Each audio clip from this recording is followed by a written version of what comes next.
একজন একজন প্রধানমন্ত্রী, লিডার অফ দি অপোজিশন এবং পার্টি চিফ একত্রিত হতে পারবেন।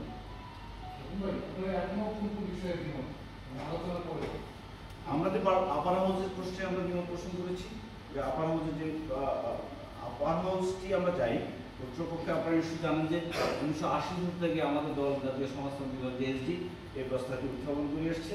আমরা সারা বাংলা সেন্টিমেন্ট বিপক্ষে পার্লামেন্টে স্লোগান দিচ্ছি, কিন্তু এইটি প্রস্তাবিত যে আপার হাউসের যে কাঠামো বলা হয়েছে সেটির সাথে আমরা মনে করছি এটি নিম্নপক্ষের একটা এক্সটেনশন।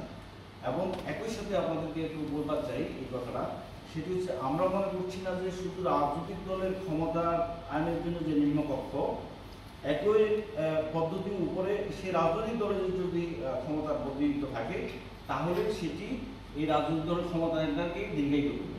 আমরা মনে করছি বাংলাদেশের গণতন্ত্রের যে সংজ্ঞা, সেই সংজ্ঞাকে আমরা এভাবে সংজ্ঞায়িত করতে চাই যে রাজনৈতিক দল নয়, শুধু বাংলাদেশের শ্রম কর্ম পেশার মানুষ যারা সমাজ শক্তি, সাংবাদিক, পেশাজীবী, বুদ্ধিজীবী, যারা রাজনৈতিক দলের প্রতিনিধিত্ব করে না, সেই সমস্ত মানুষদের ক্ষমতার অংশীদারিত্ব, নীতি প্রণয়ন, সিদ্ধান্ত গ্রহণ এবং বাস্তবায়নে তাদের ভূমিকা রাখবার সুযোগ করে দেওয়ার জন্য পার্লামেন্টের উচ্চ কক্ষে তাদের প্রতিনিধিত্ব দাবি করছি। এবং এর মধ্য দিয়ে এটিকে আমরা অংশীদারিত্বের গণতন্ত্র মনে করি। মানে রাজনৈতিক দল শুধু ক্ষমতার মালিক নয়, শুধু রাজনৈতিক দলের ক্ষমতায়নের জন্য গণতন্ত্র চর্চা হবে না। একই সাথে রাজনৈতিক দলের বাইরে যে জনগোষ্ঠী আছে যারা বিভিন্ন পেশায় বিভক্ত, সেই মানুষদের ক্ষমতায় অংশীদারিত্ব দেওয়ার মধ্য দিয়ে প্রকৃত অর্থে গণতন্ত্র চর্চা হবে, যেটি গত 54 বছর শুধু রাজনৈতিক দলের ক্ষমতায়নের মধ্য দিয়ে চর্চা হয়নি।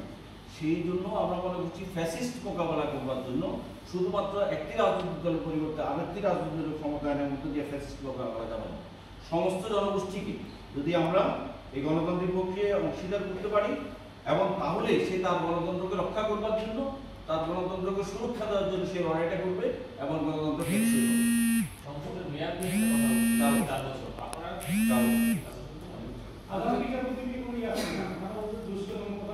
আমরা জ্যেষ্ঠতম আমরা জ্যেষ্ঠ দেখি ইয়ে আছে, জ্যেষ্ঠতম কথাই বলছি।